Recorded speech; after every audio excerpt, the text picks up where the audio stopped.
After hanging there for 2 minutes, he eventually had to be released by our support crew. Well, next up, a 30-year-old from Katy, Texas, making his third appearance on American Ninja Warrior, physical therapist Jonathan Parr. Jonathan's never made it up the warp wall in qualifying, but he's taken his experience on other obstacles and put it to use in helping others. As a physical therapist, I work with anyone with a neurological injury, so a brain injury, a spinal cord injury, a stroke. So I started thinking about how can I transform the American Ninja Warrior into a recovery program. One of my clients, Damien, suffered a spinal cord injury about 3 years ago. He's now embarked on my recovery program. When I first saw him, he had no use of his legs whatsoever, no movement.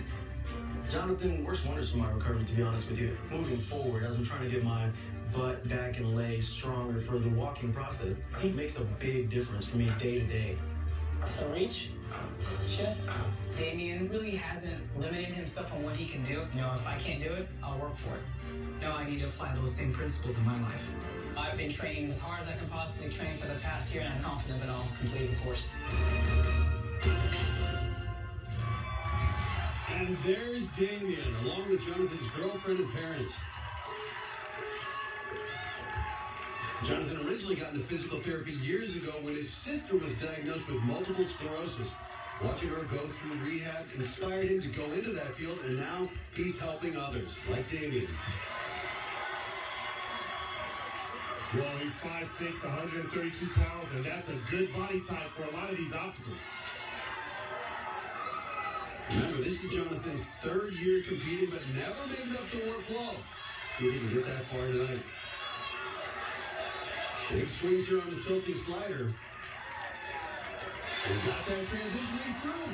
Big crowd out here tonight to see Jonathan's run, and they are loving what they're seeing. See his shirt there, the Flying Squirrel. It's a nickname his friends gave him after seeing him train. I love this guy's style. Look at his haircut. You can see there he's got A&W7 shaped right into his hair. And ahead for a start across the lawn. Safe.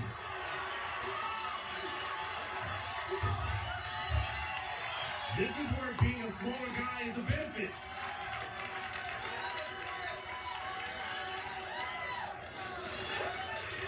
Okay, very methodical here. Until he's thinking about every move. Very intelligent guy. Jonathan actually invented a special walker for people with spinal cord injuries. It's on its way into production. Though he is inventive, obviously putting a lot of thought into this cargo crossing. Easy, wiping his hands. You gotta be careful. Every single second you spend on that cargo makes it hard to make the transition. Amazing. Good job out of Parr. And that wasn't easy. At 5'6", that's very, very challenging. He's pounding the mats. Get himself fired up as he's staring down the fifth obstacle. Shirt is coming off. Oh, it just got real up in here tonight. He's trying to get as much oxygen and blood flowing through his wrists, his arms, his biceps. He's going to need all of it to make it through. Last year in Dallas qualifying, Jonathan fell on the ring toss, the fifth obstacle. Does not want history to repeat itself here tonight. Very methodical here on the spikes, but look at those wide eyes.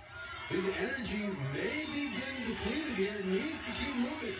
No, this is a time when you start mapping out your dismount. Those arms are burning. The back muscles are shaking. There it is. And John Parr breathes a huge sigh of relief. Only one more obstacle until he punches his ticket to the city finals here in Houston. But Jonathan's never made it up the warp wall. 2 years ago, failed on it in Denver. Well, it's payback time, Jonathan.